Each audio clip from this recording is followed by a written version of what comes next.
दोस्तों स्वागत है आप सभी का एक बार फिर से आपके अपने YouTube चैनल डिफेंस पॉइंट पर। और हमारे आज के इस वीडियो से हम शुरू करेंगे कोस्ट गार्ड नाविक जीडी एग्ज़ाम के लिए फिज़िक्स जो है वो आपके नाविक जीडी एग्ज़ाम के सेक्शन 2 में 25 मार्क्स की पूछी जाती है, तो काफ़ी इंपॉर्टेंट भाई आप लोगों के लिए हो जाती है। तो वीडियो को पूरा ज़रूर से देखना है।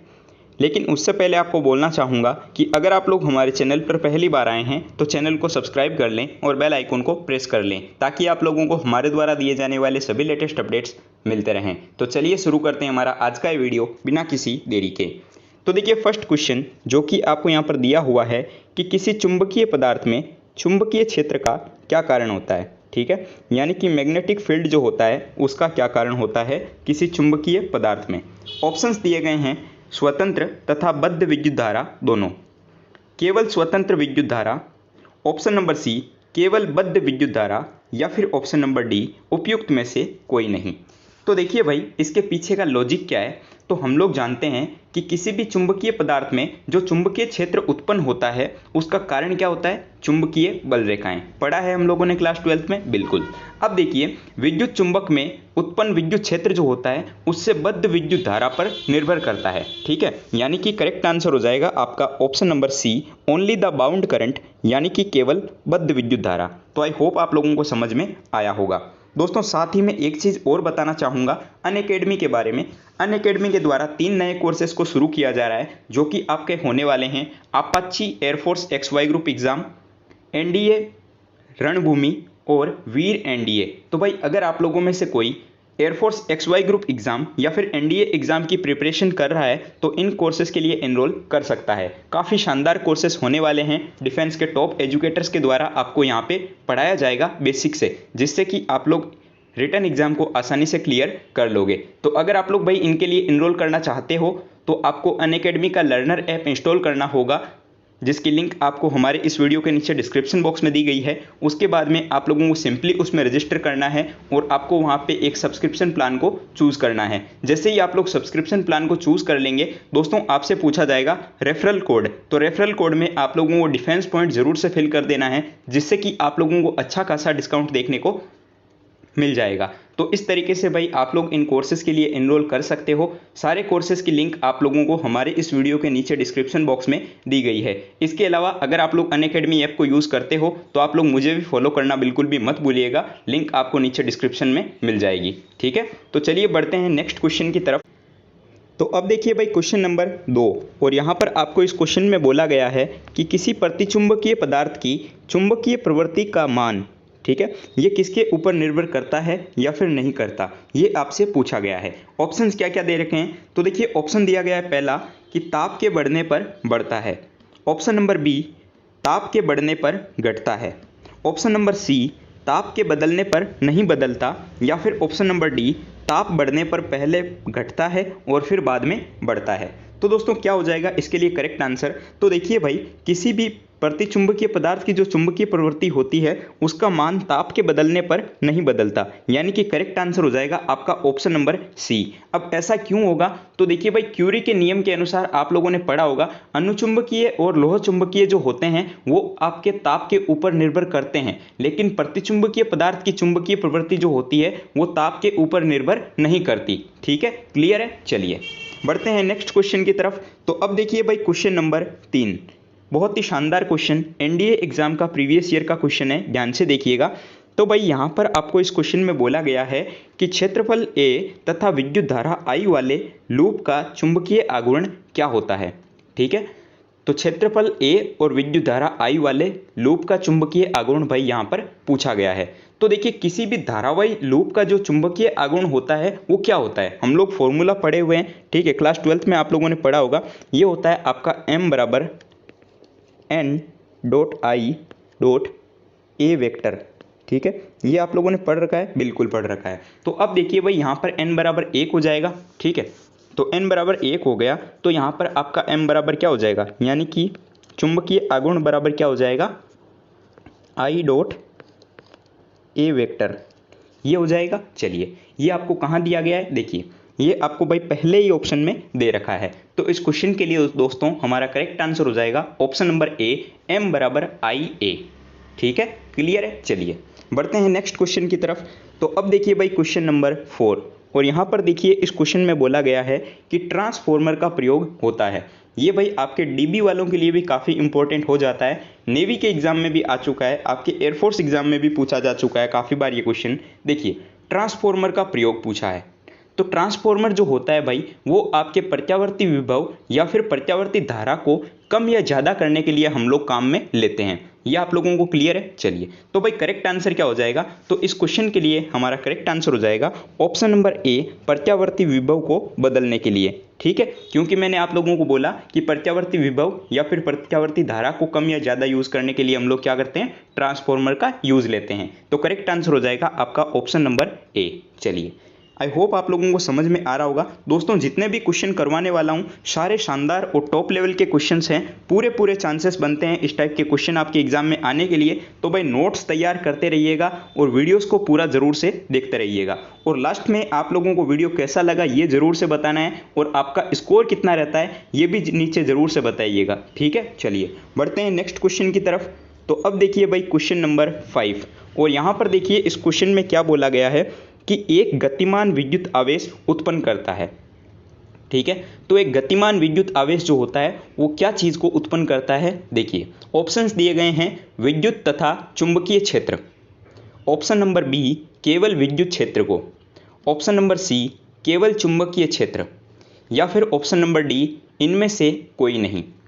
तो देखिए भाई इस क्वेश्चन के लिए आपका करेक्ट आंसर क्या हो जाएगा, तो इसके लिए करेक्ट आंसर हो जाएगा ऑप्शन नंबर सी केवल चुंबकीय क्षेत्र, यानी कि ओनली द मैग्नेटिक फील्ड। ये गतिमान विद्युत आवेश जो होता है वो केवल एक चुंबकीय क्षेत्र को उत्पन्न करता है। ठीक है, अब देखिए क्या कारण है इसके पीछे और क्या क्या चीज़ें हैं, तो ध्यान से समझिए। ठीक है, तो देखिए भाई एक गतिमान विद्युत आवेश जो होता है वो अपने चारों ओर, ठीक है, यानी कि अपने चारों ओर एक चुंबकीय क्षेत्र को उत्पन्न करता है, और देखिए जिसका अनुभव अन्य आवेश के द्वारा किया जा सकता है। और ये जो है ये आपके फेराडे के विद्युत चुंबकीय नियम का भी पालन करता है। ये भी काफ़ी बार पूछा जाता है कि एक गतिमान विद्युत आवेश फेराडे के नियम का पालन करता है या फिर नहीं करता, तो भाई ये आपके फेराडे के विद्युत चुंबकीय नियम का पालन करता है। ये भी आपको क्लियर ध्यान में रख लेना है। अब देखिए 2-3 पॉइंट मैं आपको और बता देता हूँ साथ ही में कि देखिए एक गतिमान विद्युत आवेश जो होगा ये किसको उत्पन्न करता है, ये आपके केवल मैग्नेटिक फील्ड को उत्पन्न करता है, यानी कि चुंबकीय क्षेत्र को।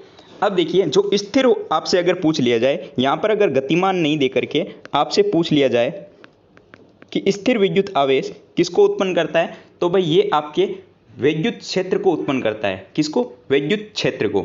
और कंपन करता हुआ आवेश अगर पूछ लिया जाए कि एक कंपन करता हुआ आवेश, ठीक है, क्या उत्पन्न करता है, तो भाई वो आपके विद्युत चुंबकीय क्षेत्र को उत्पन्न करता है। ये तीनों पॉइंट्स भी आपको क्लियर साथ में कर लेने हैं। ठीक है, क्योंकि यहाँ से जो है क्वेश्चन किसी भी टाइप का बन सकता है। चलिए बढ़ते हैं नेक्स्ट क्वेश्चन की तरफ।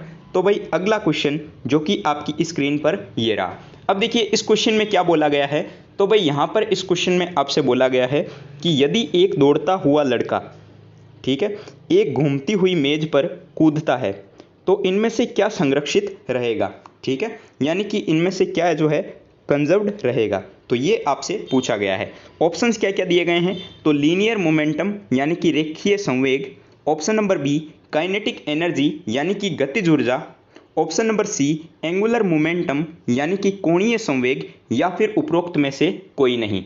तो करेक्ट आंसर क्या हो जाएगा भाई, तो इसके लिए आपका करेक्ट आंसर हो जाएगा option number C angular momentum, यानी कि कोणीय संवेग जो है ये आपका संरक्षित रहेगा। तो अब आप लोग बोलेंगे कि भाई ऐसा क्यों है, तो देखिए भाई क्वेश्चन में बोला है कि यदि एक दौड़ता हुआ लड़का एक घूमती हुई मेज पर कूदता है तो भाई उसका जो रेखीय वेग जो होगा, ठीक है, रेखीय वेग बराबर क्या होता है, हम लोगों ने पढ़ा हुआ है कि v बराबर होता है आपका भाई r ओमेगा। ठीक है, ये पढ़ा हुआ है। उसके कारण भाई आपका कोणीय संवेग जो होता है ये संरक्षित रहता है। ठीक है, क्लियर है। चलिए बढ़ते हैं नेक्स्ट क्वेश्चन की तरफ। तो भाई आई होप कि आप लोगों को जो है मेरे द्वारा पढ़ाई गई फिजिक्स समझ में आ रही होगी और आपके डाउट्स क्लियर हो रहे होंगे। ठीक है, चलिए देखिए नेक्स्ट क्वेश्चन आपको यहाँ पर दिया हुआ है कि केपलर के दूसरे नियम का परिणाम है। ठीक है, तो केपलर का जो दूसरा नियम है उसका क्या परिणाम है। ऑप्शंस देखिए, ऊर्जा संरक्षण का, रेखीय संवेग संरक्षण का, कोणीय संवेग संरक्षण का, या फिर नन ऑफ द अबव यानी कि इनमें से कोई नहीं। तो देखिए भाई, केपलर का जो द्वितीय नियम है उसके अनुसार क्या होता है, ठीक है, तो उसके अनुसार भाई M V R is equal to होता है कांस्टेंट, ठीक है, मैं इसको सी लिख देता हूँ। तो ये होता है भाई M V R is equal to नियत या फिर कांस्टेंट, ठीक है। तो अर्थात क्या हो जाएगा, मतलब क्या हो जाएगा कि कोणीय संवेग नियत रहता है, ठीक है। तो कोणीय संवेग नियत रहेगा, तो भाई करेक्ट आंसर क्या हो जाएगा, करेक्ट आंसर आपका हो जाएगा ऑप्शन नंबर सी, कोणीय संवेग संरक्षण का। केपलर का दूसरा नियम जो है वो परिणाम है कोणीय संवेग संरक्षण का, क्योंकि हम लोग जानते हैं कि केपलर के दूसरे नियम के अनुसार क्या होता है, M V R is equal to constant. चलिए क्लियर है, चलिए बढ़ते हैं भाई नेक्स्ट क्वेश्चन की तरफ।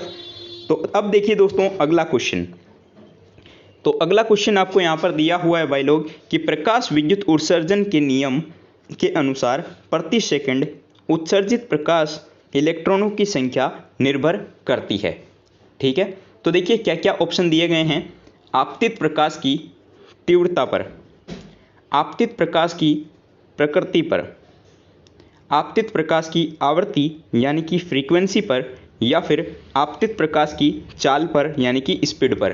तो करेक्ट आंसर क्या होगा भाई, तो देखिए इसके लिए आपका करेक्ट आंसर हो जाएगा ऑप्शन नंबर ए, प्रकाश विद्युत उत्सर्जन में प्रति सेकंड उत्सर्जित होने वाले जो इलेक्ट्रॉनों की संख्या है वो धातुओं के ऊपर डाले गए, ठीक है, यानी कि जो धातु होगी उसके ऊपर डाले गए विकिरण की तीव्रता के ऊपर निर्भर करती है, यानी कि इंटेंसिटी ऑफ इंडिकेंट ऑफ लाइट, ठीक है। करेक्ट आंसर हो जाएगा आपका ऑप्शन नंबर ए, ठीक है। और इलेक्ट्रॉनों की जो संख्या होती है ये आपतित किरण की तीव्रता पर, ठीक है, और इलेक्ट्रॉनों की जो गतिज ऊर्जा होती है वो आपतित किरण की आवृत्ति पर निर्भर करती है, ये भी आप लोग ध्यान में रखेंगे।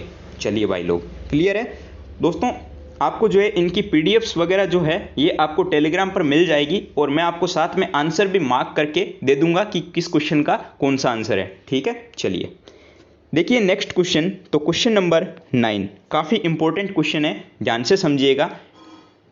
देखिए भाई इस टाइप का न्यूमेरिकल जो है आपके एग्जाम में आया हुआ भी है कोस्ट गार्ड में, तो ध्यान से देखिए कि एक फोटोन जिसकी तरंग दैर्ध्य यानी कि वेवलेंथ आपको बता दी गई है 6 × 10⁻⁷ मीटर है, ठीक है। तो इसका संवेग आपसे पूछा है भाई कि संवेग क्या होगा। तो अब देखिए यहाँ पर आपको तरंग दैर्ध्य दिया हुआ है, ठीक है। तो अब देखिए हम लोग यहाँ पे संवेग कैसे निकाल सकते हैं, तो भाई आप लोगों ने एक चीज़ को पढ़ा होगा डी ब्रोगली, ठीक है। तो डी ब्रोगली के अनुसार क्या होता है, लेमडा बराबर होता है आपका H/P, ये होता है बिल्कुल। अब देखिए भाई हमें यहाँ पर वैल्यू किसकी दी गई है, तरंग दैर्ध्य की वैल्यू आपको यहाँ पर दे दी गई है, ठीक है। और लेमडा की वैल्यू क्या होती है 6 × 10⁻⁷, ये आपको यहाँ पर दिया हुआ है, ठीक है। तो अब देखिए यहाँ पर h की वैल्यू क्या होती है भाई लोग 6.67 × 10⁻34 होती है, बिल्कुल पढ़ा हुआ है बिल्कुल। तो अब देखिए यहाँ से हम लोग p निकाल सकते हैं, ठीक है, ये p हो जाएगा आपका संवेग। तो यहाँ पर फॉर्मूला चेंज हो जाएगा थोड़ा सा, तो क्या हो जाएगा p बराबर H/λ, ये हो जाएगा जब मैं इसको इधर ट्रांसफ़र करूँगा तब। इतना क्लियर है। अब देखिए भाई हम लोग यहाँ से संवेग निकाल सकते हैं, तो चलिए वैल्यू निकालते हैं। तो हम लोग जानते हैं कि भाई p बराबर हो जाएगा आपका H/λ, क्यों, क्योंकि हम लोग जानते हैं कि डी ब्रोगली के अनुसार होता है लेमडा बराबर H/P, ठीक है। अब देखिए h की वैल्यू क्या होती है, तो भाई लोग h की वैल्यू होती है 6.67 × 10⁻34। ये काफ़ी बार आपको क्वेश्चन में भी दी रहती है, इसके अलावा आप लोगों को जो है इसको याद भी रखना पड़ता है, ठीक है। तो काफ़ी इजी है, बहुत ऐसा कोई दिक्कत वाला सीन यहाँ पे नहीं बनता है। और देखिए तरंग दैर्ध्य की वैल्यू आपको यहाँ पर की क्या दी गई है, तो 6 × 10⁻⁷, ठीक है। तो अब देखिए मैं यहाँ पे क्या करूँगा, इनको सॉल्व करूँगा। तो भाई 34 है और ये यहाँ पे नीचे क्या दिया हुआ है 10⁻⁷, और ऊपर दिया हुआ है 10⁻34। तो भाई ये क्या हो जाएगा, आपका हो जाएगा 1.1 × 10⁻⁻27। अब देखिए ये आपको कहाँ पे दिया हुआ है, तो भाई ये आपको दिया हुआ है ऑप्शन नंबर बी में, ठीक है। ऑप्शन नंबर बी में आपको दे रखा है कि देखिए 1.10⁴ × 10⁻⁻27। तो भाई करेक्ट आंसर हो जाएगा आपका ऑप्शन नंबर बी वाला, ठीक है। तो अब देखिए भाई क्वेश्चन नंबर 11 और यहाँ पर आपको इस क्वेश्चन में बोला गया है कि एक कृष्णिका की उत्सर्जन क्षमता समानुपाती होती है, यानी कि the emission power of a black body is proportional to. ठीक है, तो भाई आप लोगों ने पढ़ा होगा स्टीफन का नियम। ठीक है, तो स्टीफन के नियम के अनुसार ये आपका हो जाएगा E directly proportional to T4। ठीक है, तो करेक्ट आंसर हो जाएगा आपका ऑप्शन नंबर सी। अब देखिए ये कैसा हुआ तो मैं आपको थोड़ा सा बता भी देता हूँ।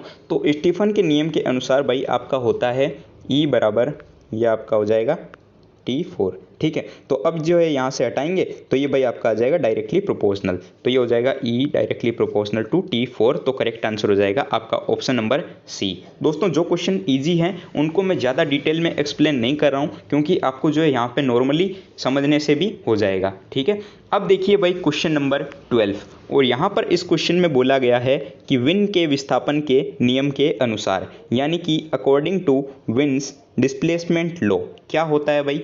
तो देखिए सबसे पहले हम बात करेंगे विन के विस्थापन के नियम के बारे में कि ठीक है ये होता क्या है। तो भाई विन के विस्थापन के नियम के अनुसार जो हमें फॉर्मूला मिलता है या वैल्यू मिलती है वो आपके क्या होता है भाई, lambda M directly proportional to 1/T ये होता है।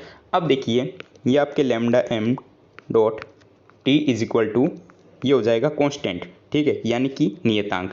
तो अब देखिए ये आपको कहाँ देखने को मिल रहा है, तो ये भाई आपका हो गया ऑप्शन नंबर बी में। ठीक है, lambda M T is equal to नियतांक। तो करेक्ट आंसर हो जाएगा भाई आपका ऑप्शन नंबर बी। क्लियर है, चलिए बढ़ते हैं नेक्स्ट क्वेश्चन की तरफ। तो अब देखिए भाई क्वेश्चन नंबर 13 और यहाँ पर आपको इस क्वेश्चन में बोला गया है कि ऊष्मा गति की मापक्रम निर्भर है। तो ऊष्मा गति की जो मापक्रम होती है वो किसके ऊपर निर्भर करती है, यानी कि the thermodynamic scale of temperature is based on. तो करेक्ट आंसर क्या क्या दिए गए हैं यहाँ पर देखिए, ऑप्शंस क्या क्या दिए गए हैं कि गैसों के प्रसार पर, ठीक है, गैसों के दाब परिवर्तन पर, कार्नोट इंजन पर, या फिर वाष्प दाब के परिवर्तन पर। तो भाई करेक्ट आंसर हो जाएगा इस क्वेश्चन के लिए आपका option number C, Carnot engine. ठीक है, यानी कि ऊष्मा गति का जो मापक्रम है वो आपके कार्नोट इंजन पर निर्भर करता है। क्लियर है, चलिए देखते हैं नेक्स्ट क्वेश्चन। तो अब देखिए भाई क्वेश्चन नंबर 14 यहाँ पर जो है भाई आपसे पूछा गया है कि कार्नोट चक्र होता क्या है। ठीक है, यानी कि what is the Carnot cycle. तो क्या क्या ऑप्शन दिए गए हैं, रिवर्सिबल यानी कि उत्क्रमणीय, इरिवर्सिबल यानी कि अनुत्क्रमणीय, ऑप्शन नंबर सी ए और बी दोनों, या फिर ऑप्शन नंबर डी इनमें से कोई नहीं। तो देखिए भाई कार्नोट चक्र जो होता है ये आपके ये हो जाएगा करेक्ट आंसर आपका उत्क्रमणीय यानी कि रिवर्सिबल, क्योंकि देखिए कार्नोट चक्र में 2 समतापी उत्क्रमणीय प्रक्रम और 2 रुद्धोष्म उत्क्रमणीय प्रक्रम होते हैं। ठीक है, पढ़ा है आप लोगों ने, बिल्कुल। तो करेक्ट आंसर हो जाएगा आपका ऑप्शन नंबर ए, रिवर्सिबल यानी कि उत्क्रमणीय।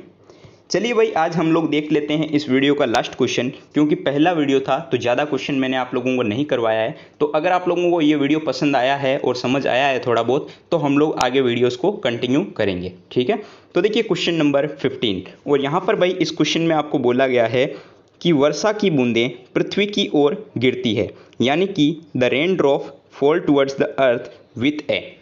तो क्या क्या ऑप्शन दिए गए हैं देखिए, सीमांत त्वरण से, ठीक है, ऑप्शन नंबर बी सीमांत वेग से, ऑप्शन नंबर सी सीमांत मंदन से, या फिर option number D variable velocity यानी कि परिवर्तित वेग से। तो भाई करेक्ट आंसर क्या हो जाएगा देखिए, तो इसके लिए आपका करेक्ट आंसर हो जाएगा भाई ऑप्शन नंबर बी सीमांत वेग से। जो वर्षा की बूंदें होती है वो शयान बल के कारण एक सीमांत वेग से पृथ्वी की ओर गिरती है। किसके कारण, शयान बल के कारण सीमांत वेग से पृथ्वी की तरफ गिरती है। तो करेक्ट आंसर हो जाएगा भाई आपका option number B thermal velocity यानी कि सीमांत वेग। दोस्तों यहाँ से जो है एक क्वेश्चन और बनता है कि वर्षा की बूंद गोल क्यों होती है। तो ये भाई आपको जो है नीचे कमेंट बॉक्स में कमेंट करके बताना है कि इसका राइट आंसर क्या होगा। ठीक है, वर्षा की बूंद गोल होने का कारण। ठीक है, क्लियर है, ये क्वेश्चन आप लोगों के लिए है। इसका राइट आंसर क्या होगा आपको नीचे कमेंट बॉक्स में कमेंट करके ज़रूर से बताना है। ठीक है, आई होप आप लोगों को याद होगा ये क्वेश्चन भी जो है काफ़ी बार आ चुका है प्रीवियस ईयर्स में, ठीक है। तो इसका राइट आंसर क्या होगा नीचे कमेंट बॉक्स में कमेंट करके ज़रूर से बताइएगा। तो आई होप आप लोगों को जो है हमारा आज का ये पहला वीडियो जो कि आपका नाविक जीडी का फिजिक्स का था तो काफ़ी पसंद आया होगा। तो इस वीडियो को दोस्तों लाइक कीजिएगा, चैनल पर नए हो तो सब्सक्राइब कीजिएगा और अपने दोस्तों के साथ में शेयर करना बिल्कुल भी मत भूलिएगा। मिलते हैं एक नए वीडियो में नए टॉपिक के साथ में, तब तक के लिए जय हिंद दोस्तों।